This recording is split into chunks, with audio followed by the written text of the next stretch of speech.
오늘 고린도전서 3장 1절부터 9절까지의 말씀을 가지고 부담 날 살리는 은혜, 부담 날 살리는 은혜라는 제목으로 하나님의 말씀 함께 나누도록 하겠습니다. 오늘 설교 목적을 말씀드립니다. 오늘 설교의 목적은요, 여러분이 부담을 갖게 하는데 설교의 목적이 있습니다. 오늘 설교를 들으시면 좀 부담스러우실 거예요. 그런데 그 부담이 결코 부담으로 끝나지 않아야 함도 여러분 깨달으셔야 돼요. 부담이 있다라고 하면 이제 마음에 이제 무거운 거잖아요. 근데 그걸 그냥 내버려 두시면 우리 신앙이 자라지 않아요. 그 부담을 반드시 처리해야 되거든요. 주님 안에서. 그러니까 우리가 믿음의 열심을 내고 주님을 섬기고 주님을 따라가기를 소망하는데 이거 부담감 없이는 안 돼요. 그러니까 부담이 느껴진다라고 했다면 내 안에 생명으로 반응하는 주님의 영혼이 있구나, 주님의 사랑이 있구나, 믿음이 있구나라는 것, 그것을 먼저 기뻐하고요. 그 기뻐함 가운데 주님 안에서 그 부담감을 아름답게 해결하는 은혜가 있었으면 좋겠습니다. 부담을 누리고 부담을 안고 살고 싶은 사람은 없지요. 그러니까 이것을 믿음의 영역에서도 동일하거든요. 그런데 이 믿음의 부담감을 가지고 사람들은 괴로워만 해요. 근데 그렇게 작용되면 안 되고 주님 안에서 믿음의 기회라는 것, 생명의 기회라는 것, 그것을 다시 한번 반듯하게 깨닫는 저와 여러분 되었으면 좋겠습니다. 그렇게 주님 안에서 부담감을 가지고 살아가는 나, 오늘 성경은 너희는 하나님의 밭이다, 하나님의 집이다 라고 이야기하고 있는데 그 의미가 무엇인지도 우리 선명하게 깨달아지는 은혜가 있었으면 좋겠습니다. 하여튼 부담을 좀 드릴 거예요, 여러분. 표정 푸시고 믿음으로 말씀 받으셔요. 네. 부담, 이제 한자잖아요. 한자로 부담이면 질부, 맡을 담 이런 이제 의미니까. 그러니까 어떠한 일이나 어떠한 그 분위기나 행동에 따라서 우리가 해야 될, 그러니까 반응을 보여야 될 의무나 책임감을 이야기하는 경우가 이제 부담이라는 말로 표현합니다. 내가 해야 될 의무와 책임감이기 때문에 많은 사람들이 이 부담을 이제 회피하고 싶어 하거든요. 그러니까 жил머지기를 싫어하는 성향들이 이제 우리 안에 있는 것이죠. 부담감. 그러니까 부담감이 어떻게 하면 부담이 되지 않을까? 어떻게 해야만 이 부담감이 좀 가벼워질까 해서 사람들이 여러 가지 재물을 쌓기도 하고 또 실력을 쌓기도 하고 또 때로는 스펙을 쌓고 또 미래를 준비하기도 해서 이 부담을 좀 줄여보려고 애쓰는 것이 이 세상의 삶이잖아요. 여러분 신앙생활에도 이런 부담감 있으시죠? 여러분 그냥 괜찮아요. 저도 부담을 받으려고 믿음으로 섰기 때문에 신앙생활 하다 보면 부담감이 좀 있죠. 신앙생활 하다 보면 주님을 따라가다 보면 막 버거울 때도 있고 이거 하고 이런 거 안 하고 그냥 좋은 것만 해보고 싶은 그런 일들도 있지요.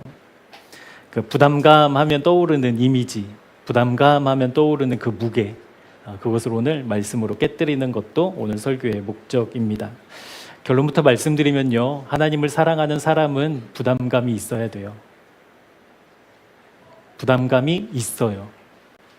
믿음 없다라는 증거가 아니라 하나님을 사랑하고 하나님을 따라가고 내 모든 소망을 주님께 둔 믿음의 사람이라고 한다면 이 부담감이 없는 것이 오히려 영적 침체라는 것. 이 부담감이 반드시 있어야 되거든요. 부담감에서 자유롭고 싶어서 아까 말씀드렸듯이 세상에서는 뭐 재물을 또 성공을 아니면 여러 가지 대안들을 마련해 놓고 이 부담감을 줄여보려고 몸부림치지만 이 영적인 부담감은 해결할 길이 없어요. 여러분이 무엇을 한다고 해서 이 부담감이 사라지지 않아요. 부담, 그러니까 내가 책임지고 의무로 해야 되는 그 일들, 믿음의 영역에서도 분명히 있거든요. 근데 그것을 하지 않는 한 이 부담감을 다른 방법으로 해결하려고 한다, 길이 없다라는 거예요. 그런데 여러분 아셔요. 꼭 확인하고 기억하셔요. 이 부담감이 나를 살리는 은혜라는 거. 부담이 아니라 나를 살게 하신 하나님의 사랑의 은혜라는 것, 우리 반듯하게 깨닫는 새생명교회 다 교우들 다 되시기를 주님의 이름으로 축복합니다. 이렇게 인사하면 부담스럽죠. 우리 부담감 갖고 살아요 이러면 그건 인사가 아닌데, 이제 그 의미를 이제 반듯하게 좀 깨달아 보자라는 것이죠. 우리 지난주에 누가복음 22장 말씀을 통해서 영적 전쟁은 마음 전쟁이다라고 우리 함께 말씀을 나눴습니다. 하나님의 자녀된 우리니까 이 영적 전쟁에서 질 수 없죠. 질 수 없어요. 져서도 안 되죠. 그런데 그러면 우리가 어떻게 이 영적 전쟁에서 이길 수 있죠? 어떻게 하면 우리가 이 영적 전쟁, 그러니까 우리의 실력으로는 감당할 수 없는 이 전쟁을 승리할 수 있죠? 어떻게 해야? 이러시기에요? 어떻게 해야? 어디에 있을 때에만 우리가 승리할 수 있어요? 주님 안에, 주님 안에. 그러니까 주님 안에 머무는 것이 이제 우리의 믿음의 실력이잖아요. 그렇게 이제 주님 안에서만 이 영적 전쟁, 마음 전쟁이 이제 우리가 패배하지 않고 승리할 수 있는데, 그럼 주님 안에 있다라는 것이 여러분 이제 어떤 이미지와 또 어떤 개념이냐라는 거예요. 그러니까 주님 안에 있는 것이 승리인데, 종종 주님 안에서 아무것도 안 하는 것을 사람들은 주님 안에 있다라고 이렇게 오해하는 경우들도 있더라고요. 그러니까 내가 주님 안에 있어, 그냥 그 상태가 좋아서 그냥 가만히 있어. 그러면 주님이 알아서 다 그 영적 전쟁을 나가셔서 군사되셔서 다 해결하고 오셔. 그럼 나는 그것을 그냥 가만히 누리는 것으로 여기는 경우가 많은데, 주님 안에 있다라는 개념은요, 끊임없이 움직이는 것을 의미해요. 주님 안에서 끊임없이 치열한 움직임 없이는 주님 안에 거할 수 없어요. 그 개념이 고린도전서 15장 31절에 사도 바울은 이렇게 이야기하고 있습니다. 우리 같이 한번 읽어볼게요. 시작. 형제들아, 내가 그리스도 예수 우리 주 안에 가진 바 너희에 대한 나의 자랑을 두고 단언하노니 나는 날마다 죽노라. 아멘. 여러분, 사도 바울은 주님 안에 살던 사람이었어요? 주님 밖에 살던 사람이었어요? 주님 안에. 누가 보더라도 사도 바울처럼 주님 안에 거한 사람, 믿음의 선배 없었잖아요. 그러니까 우리의 평가는 사도 바울은 의심의 여지 없이 주님 안에 거한 사람인데, 그 사도 바울은 자기의 자랑을 뭐라고 이야기하고 있냐면 나는 날마다 죽는다라고 이야기하고 있다라는 거예요. 그러니까 날마다 죽어야 할 만큼, 그것이 날마다여야 할 만큼 사도 바울은 주님 안에 거하기를 치열하게 싸웠던 사람이라는 거예요. 그러니까 한번 생각해 보자고요. 우리가 주님 안에 거한다라는 것이 그냥 어떠한 몇 번의 경험과 상태가 아니라 매 순간이, 매 시간이, 모든 상황이 어디 안에? 주님 안에 있기를 몸부림치는 것이 주님 안에 있다라는 거예요. 그러니까 지금은 여러분, 우리는 주님 안에 있잖아요. 지금. 아멘. 우린 주님 안에 있어요. 예배 끝나고 돌아가시면요, 이 몸부림 없이는 우리 주님 안에 거할 수가 없다니까요. 우리가. 여러분, 이제 업무가 시작되면 월요일 오전 9시부터 여러분 직장에서 여러분의 직장 생활이 시작되면 그때도 몸부림 없이는 여러분 주님 안에 거할 길이 없어요. 순간이 쌓여 어떠한 결과가 되잖아요. 여러분, 어떤 회사에서 성취는 그렇다 치고 월급을 받으려면 하루 한 달 이렇게 살아야 되잖아요. 그 삶이 없이는 월급 날짜가 오지 않듯이 하루하루가 쌓여서 우리의 인생이 되는 것처럼 주님 안에 거한다, 내가 주님의 기쁨을 누린다, 하늘의 평안이 내 안에 있다라는 그 의미는 한두 번 경험한 것으로가 아니라 날마다 몸부림치는 열심으로만 된다라는 것. 사랑하는 여러분, 그 열심이 있으셔야 돼요. 아멘 하셔요. 열심 없이 주님을 따를 길이 없어요, 여러분. 그러니까 여러분, 믿음이 성장하고 싶으시잖아요. 믿음이 막 자라나길 원하시잖아요. 그래서 기도 열심히 하시잖아요. 그랬으니까 나 기도했어요? 안 주면 하나님 책임이고, 나는 기도했으니까 나는 모든 책임은 다 끝났고, 이런 식이 아니라 여러분, 믿음을 가지시려면, 믿음이 자라나려면, 능력의 믿음을 내가 갖고 이 땅을 살고 싶으면 열심 내셔야 돼요. 좀 과격하게 말씀드릴게요. 부담 드리는 거니까 여러분 돈 버는 것보다 더 열심 내셔야 돼요. 그러니까 돈 버는 것은 한 50이고 주님을 향한 열심은 한 10이고 이제 이런 잘못된 믿음 말고요. 정말 우리 돈 버는 것만큼은, 그러니까 그것도 죄송하죠. 전능하신 하나님한테 내가 돈 버는 것만큼 주님께 힘쓸게, 이것도 죄송하지만 최소한 그러자고요. 최소한 내가 직장에서 힘을 쏟고 마음을 쏟고 온 열심을 다하는 그만큼은 우리 하나님께 힘 써야 우리 주님 오시는 날 우리 주님 하면서 달려갈 수 있잖아요. 최소한. 그러니까 주님 안에 거한다라는 것은 믿음의 상태를 유지하기 위해서 몸부림치는 애씀과 부지런함 없이는 결코 우리에게 주어지지 않아요. 이게 이제 우리의 부담이라는 거예요. 믿음의 전투, 영적인 전투, 마음 전쟁은 여러분 우리의 생각과는 달리 단 한 번도 휴전의 상태이거나 정전 협상을 맺은 적이 없어요. 지금도 그 싸움은 치열하게 진행하고 있어요. 그러니까 우리가 이제 우리나라는 세계 유일의 분단 국가지만 이제 정전 협정을 맺은 지 70년이 넘었잖아요. 그러니까 전쟁이 이제 이렇게 피부로 와닿지 않은데 실제 영적인 전쟁은요 지금도 치열하게 전투를 벌이고 있다라는 거예요. 에베소서 5장 15절에서 18절 말씀 우리 같이 한번 말씀 보도록 하겠습니다. 시작.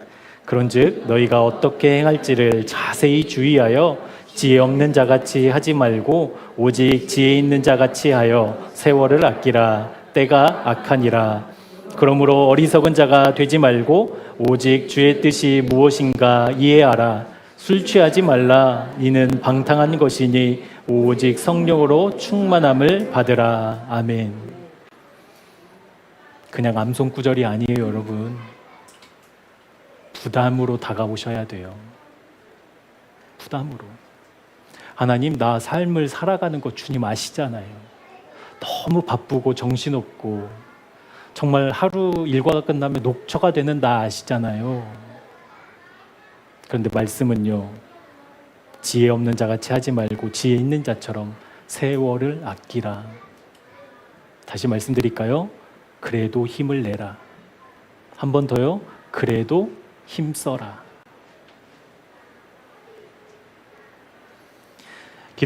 믿음 생활을 하면서 여러분 우리가 얼마나 편리한 방법으로, 얼마나 손쉬운 방법으로 이 믿음 생활을 해왔는지 모르겠어요. 저의 고백이에요. 기도가 하나님께 내 마음을 올려드리고 주님으로 체험받는 하나님의 답을 구하는 시간이 아니라, 나 기도했어요. 이제 책임은 다 하나님께 있어요. 잘 돼도 하나님 거, 안 돼도 하나님 거. 그래서 하나님이 책임지셔야 돼요 라는 것으로 이 기도를 얼마나 그렇게 써왔는지 모르겠습니다. 예배는요, 한 주 동안 주님 없이 살았던 그 죄책감, 이 예배 시간 1시간을 통해서 훌훌 털어버리고 다시 월요일부터는 그 죄책감 없이 열심히 세상 속에서 살아갈 수 있는 면죄부처럼 이 예배를 썼다는 거예요. 여러분, 헌금은요, 헌금 드리면 30배, 60배, 100배 갚아주신 하나님, 그래서 막 힘들어도 막 내고 헌금을 드리고, 하나님 이거 100배로 갚아주세요, 그 계산하며 이 세상의 것을 구하는 그 믿음 없는 헌금들, 얼마나 우리가 믿음을 내 원한 대로, 편하는 대로 사용해 왔는지 모르겠습니다. 오늘 고린도 교회의 말씀을 통해 여러분, 믿음이 날마다 연결되지 않으면 안 된다는 그 부담감, 생명이 날마다 실제되지 않으면 안 된다는 그 부담감, 믿음이 날마다 확인되지 않으면 안 된다는 그 부담감, 그 부담감으로 주님의 말씀 받읍시다. 그렇게 날마다 깨어있는 믿음의 사람, 날마다 그렇게 주님 찾고 붙잡는 믿음의 실제 우리 모두 함께 확인하고 경험하는 우리 새생명교회 되기를 주님의 이름으로 축복합니다. 이 부담감은 짐인데 짐으로 끝나서는 안 되고 나를 살리신 하나님의 은혜로 꼭 확인하셔야 돼요. 여러분 힘드시잖아요. 솔직히 삶이 여러 가지 문제들이 있고 아직도 그냥 믿음이 있으니까 이 정도 버티는 거지, 믿음도 없었으면 사실은 막 위태위태한 경우들이 우리의 삶 속에 다 있잖아요. 그런데 여러분 더 힘내셔야 돼요. 막 죽겠어요 목사님. 그래요, 더 힘내셔요. 너무 힘들어요 목사님. 그래요, 힘내요. 여러분 이게 믿음의 원리예요. 그렇게 하면 너무 힘든데 도대체 하나님께 쓸 힘이 없는데 그런데도 불구하고 내가 믿음으로 하나님께 힘 쓰면요 생명으로 확인돼요. 아멘. 생명으로 확인돼요. 반드시 그러셔요. 하나님이 돌아가시지 않는 이상, 하나님이 우리를 모른다 하지 않는 이상 그 몸부림을, 그 외침을, 애씀을 하나님 반드시 응답하셔요. 아멘. 오늘 우리는 고린도 전서, 그러니까 고린도 교회 이야기를 살펴보고 있습니다. 고린도 교회는 고린도에 세워진 교회인데요. 고린도라는 특수한 좀 지형이 있어요. 우리 그림에 보면 고린도는 항구 도시였겠죠. 그러니까 모든 물류가 유럽으로부터 고린도를 통해서 아시아로 이렇게 흘러가는 그 무역의 요충지였어요. 로마의 전폭적인 지원을 받으면서 그렇게 물류, 그러니까 모든 것을 다 고린도를 통해서만 이렇게 흘러가니까 재정적으로는 풍족한 도시였겠죠. 그리고 유럽의 수많은 사람들이, 그리고 아시아의 수많은 사람들이 이 고린도를 지나가니까 고린도에는 여러 가지 그런 문화적인 부흥도 있었겠죠. 그러니까 유럽과 아시아의 선진 문화들이 다 이렇게 지나갈 테니까. 그러니까 문화적으로도 재정적으로도 그리고 종교적으로도 아주 이렇게 풍성한 넉넉한 도시가 고린도였습니다. 이러한 삶의 풍요로움이 고린도 사람들에게는 어떻게 다가오게 되냐면 고린도 사람들이라고 부르는 이제 대명사가 된 거예요. 헬라어로는 코린도 조마이, 고린도 사람들이라는 이제 말인데 이 말을 대명사처럼 썼어요. 그러니까 예를 들면 우리가 이제 이렇게 교회 주변을 이렇게 이렇게 다니다가 어떤 사람들을 보고 저 사람 고린도 사람 같아라고 하면 이건 욕이에요. 너 참 고린도 사람 같다라고 이렇게 얘기하면 이제 싸움 나는 거예요. 어떤 의미가 있냐면 이 사람들이 풍족하고 넉넉한 삶을 살았는데 그 삶을 기반으로 이 사람들의 삶이 어떻게 변질되냐면 성적으로 타락해버려요. 성적으로 타락했지요. 그리고 사치스럽지요. 그러니까 방탕하게 살았어요. 그렇게 사는 사람들이 부족함이 없기 때문에 이제 돈이면 다 해결해요.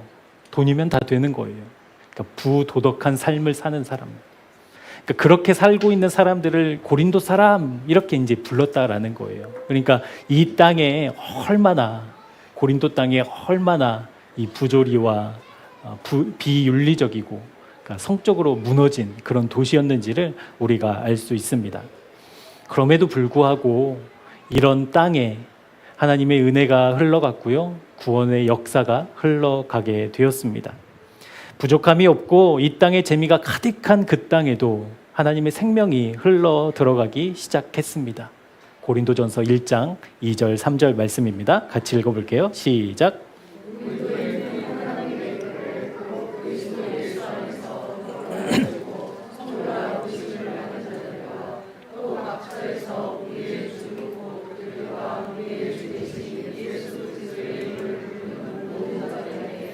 하나님 우리 아버지와 주 예수 그리스도로부터 은혜와 평강이 있기를 원하노라. 아멘. 그러니까 부족함이 없고 세상의 모든 것들이 가득한 그 땅에 어떤 사람들이 있었냐면 그리스도 예수 안에서 거룩하여지는 사람들. 고린도 사람 하면 욕이었는데 그렇게 고린도 사람으로 고린도의 모든 사회적인 배경을 갖고 있는 사람들이 성도라 부름을 받는 사람들도 있었다라는 것. 하나님 없어도 아무런 문제가 없을 것 같은 모든 것이 갖추어져 있는 그 땅을 살지만 그 땅의 주인이 하나님이시라고, 내 인생의 주인은 주님뿐이시라고 고백하는 하나님의 은혜와 그 생명을 선물로 받은 믿음의 사람들이 있었다라는 사실입니다. 고린도 사람이라고 조롱하는 환경 속에서도 여러분, 성도로 부름을 받는 것, 여러분 이거 얼마나 부담이에요. 여러분 직장에서 한 50명이 한 사무실에서 근무하고 있는데 온갖 세상의 방법이, 온갖 세상의 말들이 난무하는데, 부장님 저 집사예요, 저 믿음의 사람이에요, 그래서 회식 때 술 못 마셔요, 저 그래서 이 계약 못 하겠어요, 불법적인 요소가 많아서, 이렇게 하면 계약해 준다고 하는데 내 믿음에, 양심에, 믿음에 걸려서 저 일 못 하겠어요 라고 말하는 그 부담감, 여러분 있으시죠? 그렇게 치열하게 살지 않으셔요? 있지요. 세상과 적당히 타협하면 쉽고 편한 길이 너무 분명한데 거기서 믿음을 지키려고 하니 여러분 얼마나 부담이겠어요. 그러니까 고린도 교회 사람들이 그랬다라는 거예요. 지금 교회 밖만 나가면 돈이 최고고 쾌락이 최고고 물질이 최고고 사람들의 인정이 최고인데 거기에서도 나 주님 안에서 거룩하게 살아야 된다라고 몸부림치는 그 부담감을 갖고 살았던 고린도 교인들이 있었다라는 것. 이렇게 설교가 끝나면 참 은혜로울 텐데요. 이 그렇게 세워진 고린도 교회 사람들의 그 교회 안에 문제가 생겨요. 이제 분파가 생겼어요. 분파. 12절에 보면 나는 바울에게, 아볼로에게, 게바에게, 그리스도에게 속했다라고 얘기하면서 사람들이 파당을 지어서 교회 안이 막 세 갈래 네 갈래로 이렇게 나누어지는 아픔을 겪게 됩니다. 여러분, 이 사람들이 이 네 가지 분파가 그냥 막 성경적이지 않은 게 아니었어요. 우리 초대교회를 역사 속에서 굉장히 중요한 믿음의 선배들이었고, 그리고 특별히 고린도 교회에 복음을 전했던 바울을 따른다는 것은 어쩌면 너무나도 당연한 일이지요. 그렇게 분파가 생겨서 교회 안에 다툼이 일어났는데 왜 다툼이 일어났을까? 이렇게 한 사람 한 사람을 보면 정말 믿음의 사람이고 주님 안에 거하고 주님으로 정말 살아가는 그런 사람들을 닮아가자고 얘기하는 것이 왜 이렇게 다툼과 싸움으로까지 번져야 될 것인가? 그 이유는 분명해요. 이 사람들의 마음이 주님께 가 있지 않았기 때문인 거예요. 그러니까 겉으로 보면 이 고린도 땅의 수많은 세상의 가치들을 거부하고 나는 바울에게 속했다, 나는 아볼로에게 속했다, 나는 게바에게 속했다, 나는 그리스도에게 속했다라는 외침이, 믿음이 있어 보이지만 실제 그들의 마음이 주님께 가 있지 않아서 싸움으로, 다툼으로 바뀌었다라는 거예요. 예를 들면 이런 거예요. 우리 교회에 목사님이 둘이니까 우리 김민호 목사님은 기도가 중요하다, 우리 3주 동안 말씀하셨으니까 막 강조하는 거예요. 막 기도가 신앙의 핵심이라고. 근데 저는 또 이렇게 보시는 것처럼 잔잔하게 말씀이 중요하지요. 막 이런다고 해봐요. 여러분, 기도가 중요해요? 말씀이 중요해요? 둘 다 중요하죠. 둘 다 중요해요. 근데 목사님이나 저나 제 마음의 중심이 주님이 아니면요, 이거 가지고 피 터지게 싸워요. 이해되시죠? 우리는 지금 다른 세상 이야기를 하는 게 아니라니까요. 믿음 얘기하고 하나님 얘기하는데 내 마음의 중심이 없으면 기도도 중요한데 어떻게 말씀보다 앞설 수 있냐고. 아니, 말씀 중요한데 우리가 기도하지 않고 어떻게 그 말씀 보냐고. 이걸로 여러분 싸워요. 그러니까 싸우면 다행인데 오늘 고린도 교회처럼 내 말을 지지해주는 사람이랑 힘을 모아요. 힘을 모아요. 그래서 생전 연락 안 한 사람이 집사님, 기도가 중요해요? 말씀이 중요해요? 말씀 중에 그러면 우리 편. 여러분, 틀림없어요. 내 마음의 중심이 주님께 가 있지 않으면 아무리 십자가를 얘기해도, 아무리 구원을 얘기해도, 아무리 세상에 새 생명을 이야기해도 이거는 싸움거리예요. 틀림없어요. 에베소서 4장 1절부터 6절 말씀, 그래서 우리에게 이렇게 권면하고 있습니다. 우리 말씀 같이 한번 합독하도록 할게요. 그러므로 주 안에서 갇힌 내가 너희를 권하노니 너희가 부르심을 받은 일에 합당하게 행하여 모든 겸손과 온유로 하고 오래 참음으로 사랑 가운데서 서로 용납하고 평안에 매는 줄로 성령이 하나 되게 하신 것을 힘써 지키라. 몸이 하나요 성령도 한 분이시니 이와 같이 너희가 부르심의 한 소망 안에서 부르심을 받았느니라. 주도 한 분이시요 믿음도 하나요 세례도 하나요 하나님도 한 분이시니 곧 만유의 아버지시라. 만유 위에 계시고 만유를 통일하시고 만유 가운데 계시도다. 아멘. 우리 주님을 따르고 주님 안에서 하나됨을 지키기 위해서 2절에 보면 모든 걸 다 쓰라는 거예요. 일부분의 겸손이 아니에요. 일부분의 온유가 아니에요. 모든 것을 다한 겸손과 온유예요. 그 전부를 다해서 어떻게 하래요? 어떻게 하나됨을 지키래요? 힘써 지켜라. 이 힘쓰다라는 헬라어 단어는 스푸다조라는 단어인데요. 이게 어떤 의미를 갖고 있냐면 성실하게 하다, 부지런히 하다, 긴급하게 하다라는 의미를 갖고 있습니다. 우리 지난주 말씀 한번 기억해 보자고요. 여러분, 믿음이 떨어진다는 것은 자격시험이 아니라고 말씀드렸어요. 이것은 생명이고 이것은 상태라고 말씀드렸어요. 그래서 그 연결됨이 없이는 생명이 유지될 수 없어요. 오늘 내가 주님과 연결되어 있다면 내일도 주님과 연결되어 있어야만 생명이에요. 연결됨이 없이는 유지될 수 없어요. 그 의미가 힘써 지켜라라는 의미예요. 그게 힘쓰다라는 단어의 의미거든요. 그러니까 지금 고린도 교회 안에 4가지 분파가 생겨서 서로 다툼이 일어난 이 상황을, 그 원인을 어떻게 진단할 수 있냐면 바로 이 싸움. 내가 주님 안에 거하고 있는 그 싸움. 그러니까 내가 주님 안에 거하고 있다라는 그 믿음의 상태가 매일매일 순간순간 연결되어야 되는데 연결되지 않고 끊어져 버린, 그래서 결국에 주님을 얘기하지만, 믿음을 이야기하지만, 구원을 이야기하지만 교회 안에서는 서로 멱살 잡고 싸우는 이상한 모습들이 고린도 교회 안에 있었다라는 것입니다. 고린도 교회가 넉넉한 교회라고 했잖아요. 그래서 재력가들도 있었을 테고, 사회에서 인정받는 그런 권력가들도 있었을 테고, 지식인들도 있었을 겁니다. 그런데 그들 모두 동일한 하나님의 부르심을 의식하지 않으니까 교회로 모였어도 같이 예배드리고 같이 눈물을 흘리고 같이 찬송하며 같이 기도했어도 싸우고 있었다라는 거예요. 날마다 주님 안에 있어야 하는 그 부담감이 줄어들면 이렇게 돼요. 날마다, 순간마다 내가 지금 어디에 있는가, 나는 지금 무엇이랑 연결됐는가를 놓치면 이렇게 됩니다. 그런 그들을 향해서 사도 바울은 3장에서 무엇이라고 이야기하고 있냐면, 고린도 교회 너희들 어린아이와 같이 대했다. 내가 너희들을 여전히 저주로 먹이고 있다라고 이야기를 하고 있어요. 그 이유는 분명해요. 하나님의 부르심이 있었어도 이 부르심이 매일매일 연결되지 않아, 자라지 않은 아이의 상태라고 지금 꼬집어 이야기하고 있다라는 거예요.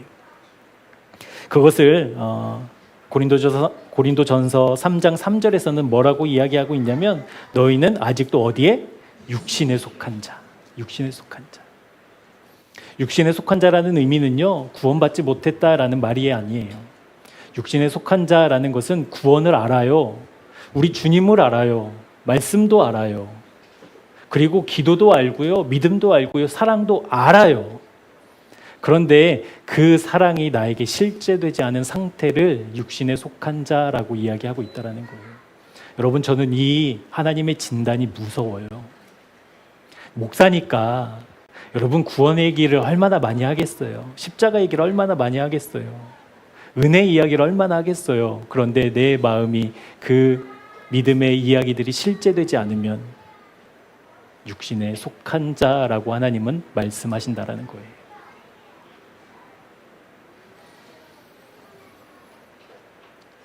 여러분 부담으로 다가오시길 축복합니다. 우리 겉으로는 다 믿음 있는 것처럼 보여도 우리 지금 내 마음이 무엇이랑 연결되어 있는가 우리가 알잖아요. 어차피 설교의 목적이 여러분 부담을 드리는 거니까 조금 더 부담을 드릴게요. 우리 잠언 24장 말씀 11절 12절 말씀 우리 같이 합독하도록 하겠습니다. 너는 사망으로 끌려가는 자를 건져주며 살육을 당하게 된 자를 구원하지 아니하려고 하지 말라. 내가 말하기를 나는 그것을 알지 못하였노라 할지라도 마음을 저울질하시는 이가 어찌 통찰하지 못하시겠으며 내 영혼을 지키시는 이가 어찌 알지 못하시겠느냐. 그가 각 사람의 행위대로 보응하시리라. 아멘. 나는 몰랐어요. 알지 못했어요. 나는 보지 않았어요. 그런데 주님은 아셔요. 내 마음의 상태를. 그래서 그것대로 보응하신대요. 그러니까 열심히 내야 돼요? 안 내야 돼요? 열심히 내야 돼요. 힘을 다 하셔야 돼요. 정말. 겉으로는 분명한 교회였습니다. 예배자였습니다. 그리고 심지어는 그리스도인이라고 불림을 받는 그런 사람들이었습니다.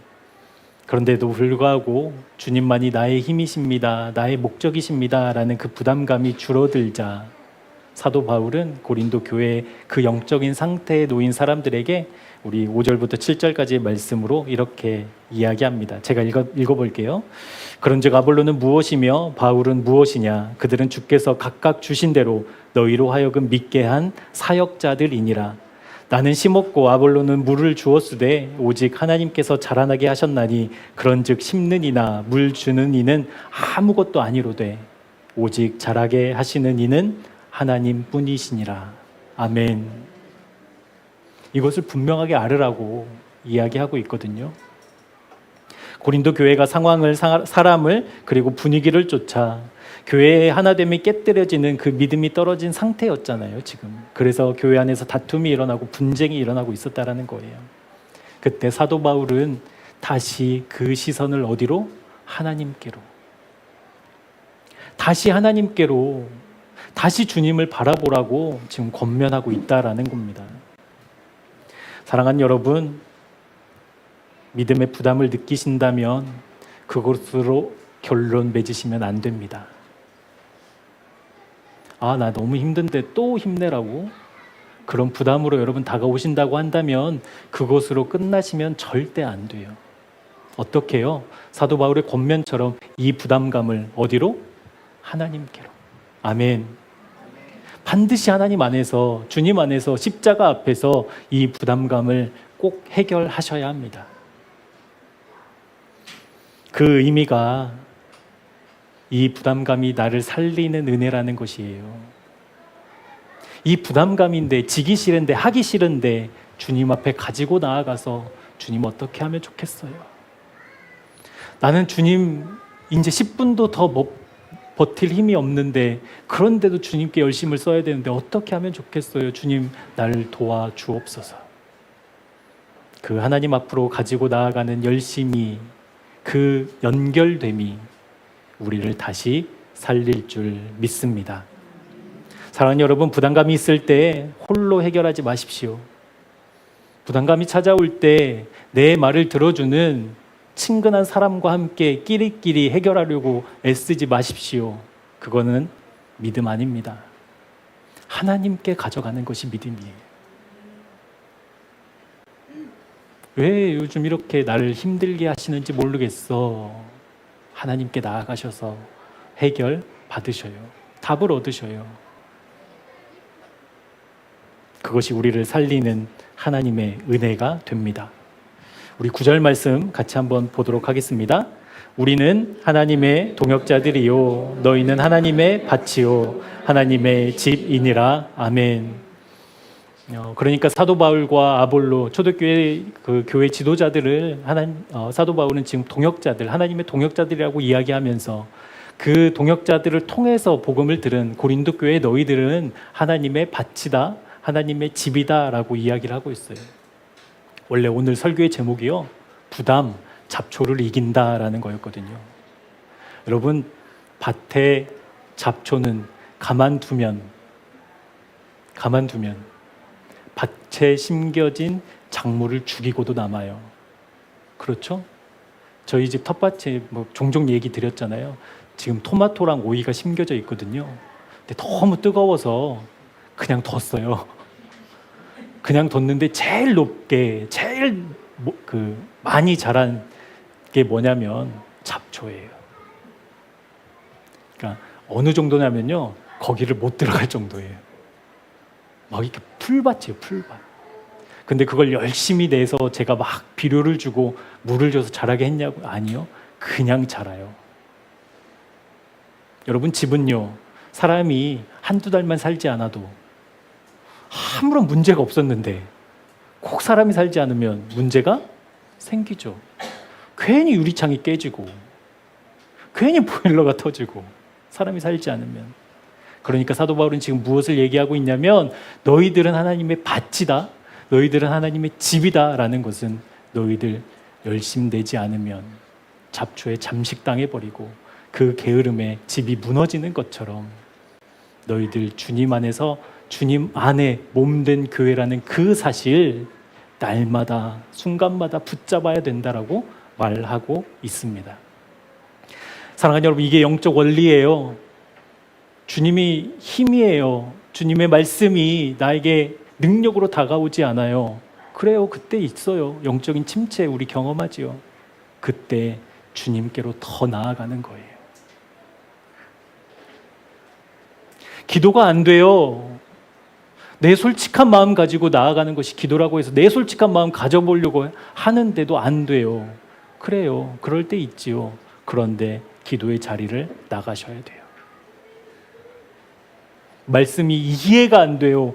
보면 졸리고 나는 분명 읽었는데 바로 그 전절에서 뭘 얘기했는지조차 모르겠고, 그래도 말씀 보셔야 돼요.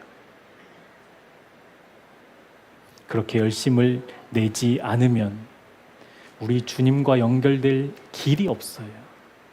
어렵다고, 힘들다고, 나 지쳤다고, 나 중요한 프로젝트 앞두고 있다고 우리 주님 놓치는 실수 없기를 축복합니다. 끊임없이 주님 안에서 생명의 수고를 하지 않으면 우리는 금방도 아니죠. 그 순간에 옛 습관, 옛 자아, 이 땅을 사랑하는 우리들이기에 그냥 돌아서잖아요. 그냥 돌아서거든요. 그래서 잠언 10장 16절은 이렇게 말씀하고 있습니다. 같이 읽어볼게요. 의인의 수고는 생명에 이르고 악인의 소득은 죄에 이르느니라. 아멘. 이것이 열심을 내야 되는 이유예요. 여러분, 우리 생명에 이르러야 되잖아요. 생명에. 열심을 내고 지쳐 있을 때 또 일어나 주님 붙잡고. 그러면 여러분, 이런 질문이 생길 겁니다. 예수님이 2000년 전에 우리를 위해서 구원하신 그 십자가 사건은 완전한 십자가의 구원이었는데 지금은 왜 우리가 한두 번 그냥 그 은혜를 받았으면 그냥 그것으로 다시는 세상의 유혹 안 받았으면 좋겠는데 왜 매일매일이어야 하는가? 왜 순간순간이어야 하는가? 우리 주님 도대체 무슨 마음이신가? 이런 질문이 생기실 거예요. 요한일서 4장 7절부터 10절, 오늘 시간이 조금 지나서 여러분 집에 가서 한번 읽어보셔요. 하나님은 사랑이다라는 그 말씀이에요. 하나님은 사랑이셔서 하나님과 우리와의 관계가 사랑으로 연결된 사랑의 관계잖아요. 그러니까 하나님 전적으로 우리를 사랑해 주셨고, 먼저 우리가 하나님을 사랑한다라는 고백 없을 때에도 우리를 예수 그리스도 통해서 사랑해 주셨는데, 이 사랑하는 관계에서 허락된 환경이 지금 우리의 환경이라는 거예요. 그러니까 매일매일 주님을 찾지 않으면 떨어지는, 그러니까 하나님을 붙잡는 그 순간순간을 잘 해오다가도 어느 날 갑자기 바빠서 갑자기 막 일이 몰아쳐서 그것을 깜빡 잊고 살았을 때 내 믿음이 툭 떨어져 버리는 그런 불완전한 이 땅을 살아가고 있는 이유가 하나님이 우리를 사랑하신, 그래서 허락하신 환경이라는 거예요. 좀 설명드릴게요. 제가 제 아이들을 사랑해요. 의심의 여지가 없잖아요. 사랑하는데 얼만큼 사랑하냐면 더 사랑하지 못해서 미안할 만큼 사랑해요. 그래서 우리 아이들을 너무 사랑하기 때문에 이 아이들이 아무것도 못하는 2살, 3살로 멈춰 있는 것을 원하지는 않아요. 이해되세요? 여러분, 그때가 제일 이뻐요. 지금 봐도. 지금은 좀 이렇게 막 가끔은 징그러울 때가 있지만 2살, 3살은 그 모든 것이 예뻐요. 모든 것이 예뻐요.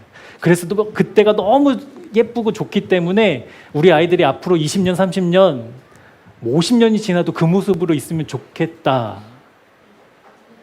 이건 아니라는 거예요. 저는 아이들이 잘 자랐으면 좋겠거든요. 믿음 안에서 아름답게 성장했으면 좋겠어요. 그리고 이제 나중에 장성해서 이 나라의 일원으로, 그리고 교회의 일꾼으로 그렇게 멋지게 성장했으면 좋겠어요. 그런데 분명히 이제 알아요. 무엇을 아냐면 그렇게 자라가면서 때로는 아이들이 잠도 줄여야 할 때가 온다라는 거.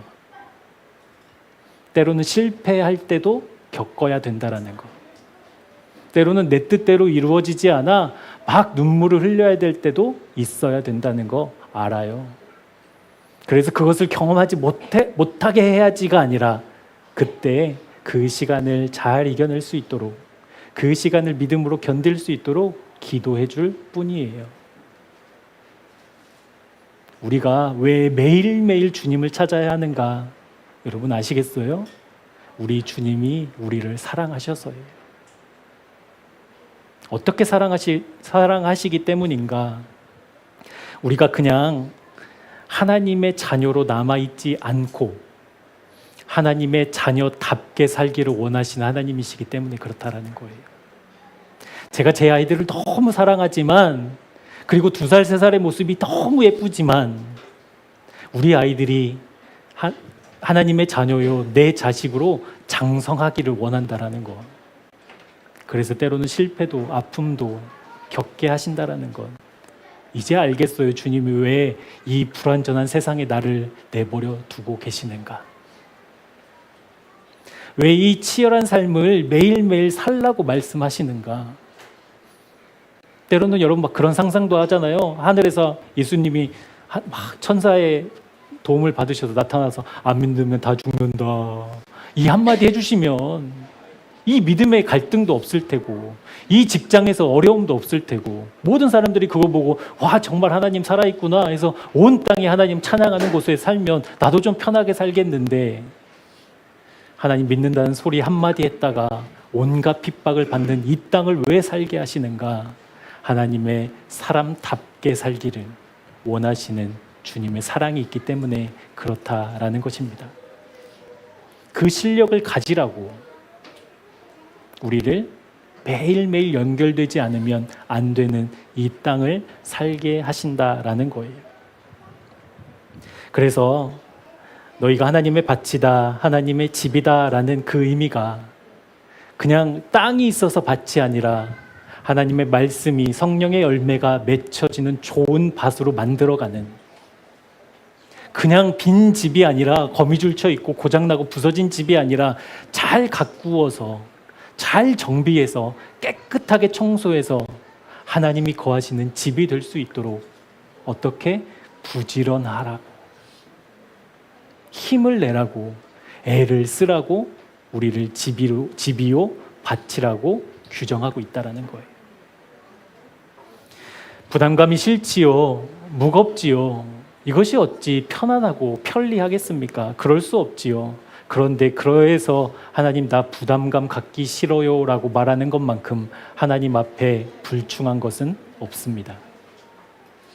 이 말은 그냥 부담이 싫어요, 저는 그런 성격이에요가 아니라 실제 주님을 포기하겠다는 선언이요, 하나님 없이 살겠다는 결단이라는 거예요. 이 부담은 우리에게 언제나 있어야 돼요. 제가 새 아이의 아빠로서 부담감이 있거든요. 더 사랑해주고 더 잘 해줘야지라는 부담감. 그 부담감이 없이 사는 게 좋겠어요? 그것을 갖고 사는 게 좋겠어요? 그렇죠. 여러분, 이제 부모 된 여러분들은 난 우리 아이도 그냥 알아서 잘할 거야, 뭐 이러는 거 아니잖아요. 하나님을 향해서도 똑같다라는 거예요. 하나님을 향해서도. 부담감 앞에서 우리의 믿음의 성실함이, 우리의 믿음의 애씀이 우리 마음에 쉼없이 자라나는 잡초를 이기게 할 줄 믿습니다. 아멘. 열심 내셔요. 힘 내셔요.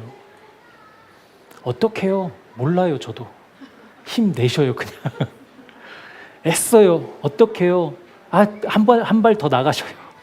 그렇게 매일매일 연결되어야 하는 우리, 그 주님의 은혜가 깊어지는 우리 모두가 되기를 축복합니다. 우리 마지막으로 빌립보서 3장 7절부터 14절까지의 말씀 한번 찾아서 같이 합독하고 예배를 마치도록 하겠습니다. 빌립보서 3장 7절에서 14절. 제가 한 절, 여러분들이 한 절 교독하고 우리 마지막 절은 같이 합독하도록 하겠습니다. 7절부터 14절입니다. 그러나 무엇이든지 내게 유익하던 것을 내가 그리스도를 위하여 다 해로 여길 뿐더러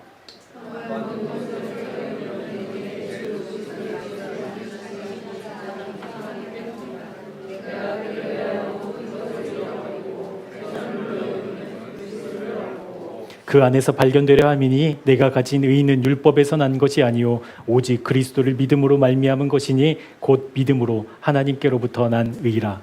내가 그리스도와 그 부활의 권능과 그 권한의 참여함을 알자하여 그의 죽으심을 받아 어떻게 해서든지 죽은 자 가운데서 부활에 이르려 하노니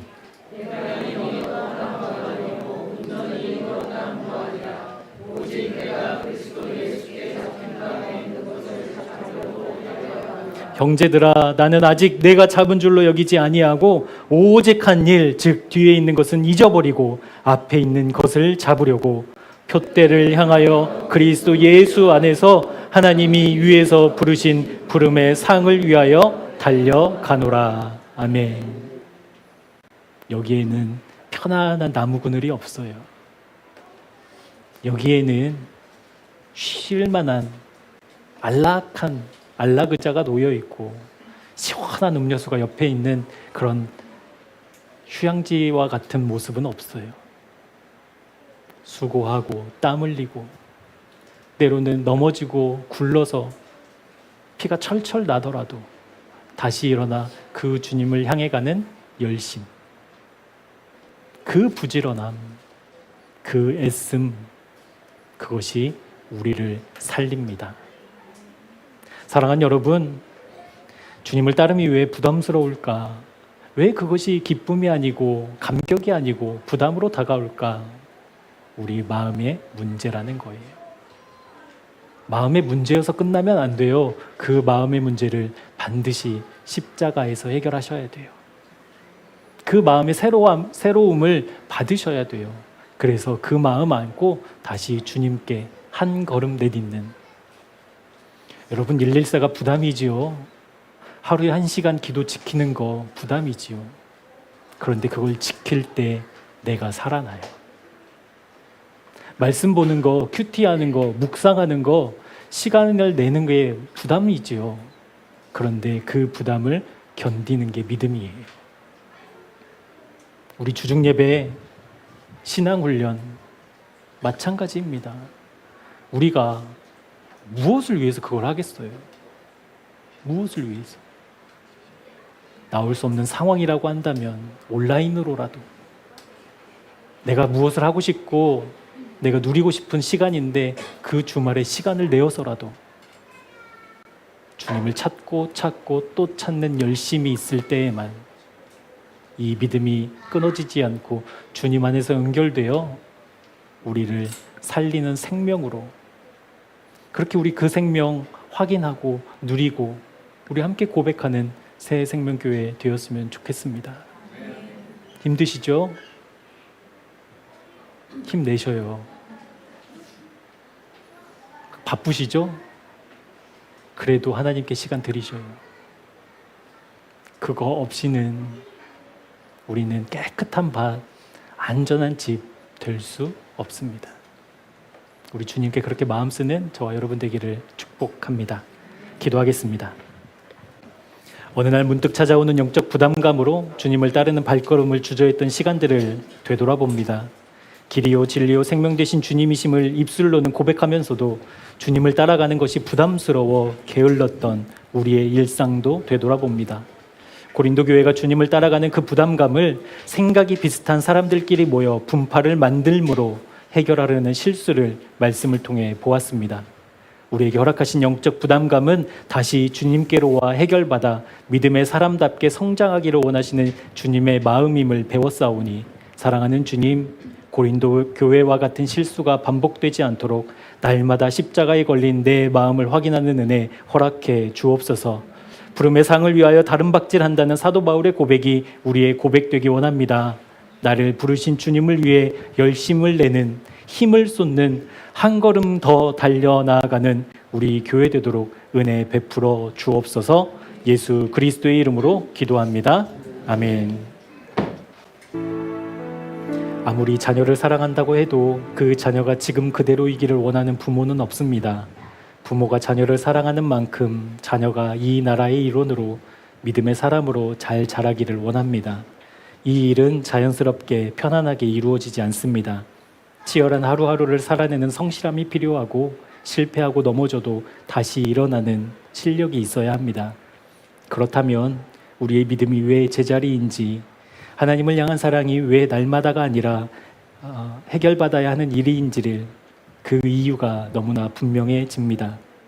사랑하는 주님, 오늘 교회에 선포하신 주님의 말씀을 믿음으로 받습니다. 우리를 하나님의 사람답게 자라게 하시려고, 부르신 부름의 상을 주시려고, 다시 열심을 내라고, 다시 일어나 걸으라고 말씀하신 줄 믿습니다.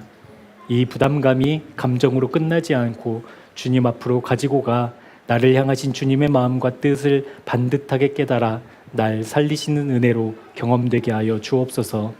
형편과 상황에 따라 드리는 예물이지만 그 마음 한결같기 원합니다.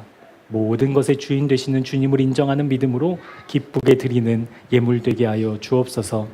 내가 주인 되려는 그 영역, 그 자리를 내려와야 하는 부담감이 결국 나를 살린다는 것을 알고 물질의 강력한 유혹 앞에서도 주님을 인정하는 믿음의 사람들 되게 하여 주옵소서. 이제는 예수 그리스도의 은혜와 하나님 아버지의 사랑하심과 성령 하나님의 말씀이 실제되게 하시는 역사가 더 열심을 내고 더 힘을 내어야 하는 부담감이 날 하나님의 사람답게 살게 하시려는 하나님의 은혜요 사랑임을 믿음으로 고백하며 선포하는 주님의 사람들에게 지금부터 영원토록 함께 하옵시기를 간절히 축원하옵나이다. 아멘.